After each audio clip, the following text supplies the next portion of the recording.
ఈ దేశంలో ఒక వ్యక్తి తెరపై దేవుడయ్యాడు. అదే వ్యక్తి ప్రజల గుండెల్లో నాయకుడయ్యాడు.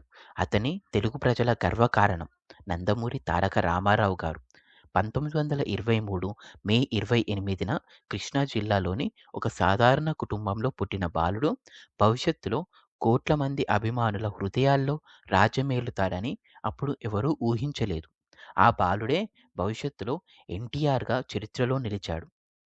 1950లలో తెలుగు సినిమాల్లోకి అడుగుపెట్టిన ఎన్టీఆర్ గారు కొద్ది కాలంలోనే తన నటనతో ప్రేక్షకులను మంత్రముగ్ధుల్ని చేశాడు. కృష్ణుడిగా, రాముడిగా, కర్ణుడిగా పురాణ పాత్రలను ప్రాణం పోసిన నటుడు. ప్రేక్షకులకు దేవుడిని చూసినట్టే ఎన్టీఆర్‌ని చూశారు. తెలుగు సినిమా గౌరవాన్ని జాతీయ స్థాయికి తీసుకెళ్లిన మహానటుడు ఎన్టీఆర్ గారు. 1982 సినీ గ్లామర్‌ను పక్కన పెట్టి ప్రజల కోసం రాజకీయాల్లోకి అడుగుపెట్టారు. తెలుగువారి ఆత్మగౌరవం అన్న నినాదంతో తెలుగుదేశం పార్టీని స్థాపించారు.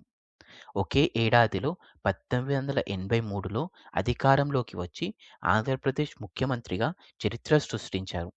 ఎన్టీఆర్ అంటే కేవలం నాయకుడు కాదు, ప్రజల మనిషి. రూపీస్ 2కే కేజీ బియ్యం పథకం, పేదల సంక్షేమం, గ్రామాల అభివృద్ధి, సాధారణ మనిషి జీవితాన్ని మార్చాలని నిజంగా ప్రయత్నించిన నాయకుడు. 1996 జనవరి 18 తెలుగు ప్రజలకు ఎప్పటికీ మర్చిపోలేని రోజు. శరీరం వెళ్ళిపోయినా ఆత్మ, ఆలోచనలు, ఆశయాలు తెలుగువారి గుండెల్లో శాశ్వతంగా నిలిచిపోయాయి. నటుడిగా దేవుడు, నాయకుడిగా మార్గదర్శి, ప్రజల మనస్సులో చిరస్థాయిగా నిలిచిన వ్యక్తి నందమూరి తారక రామారావు గారు. ఈ వీడియో కనుక నచ్చితే లైక్ చేయండి, షేర్ చేయండి. మరిన్ని ఇలాంటి ఇంట్రెస్టింగ్ వీడియోస్ కోసం సబ్స్క్రైబ్ చేయండి. జై హింద్.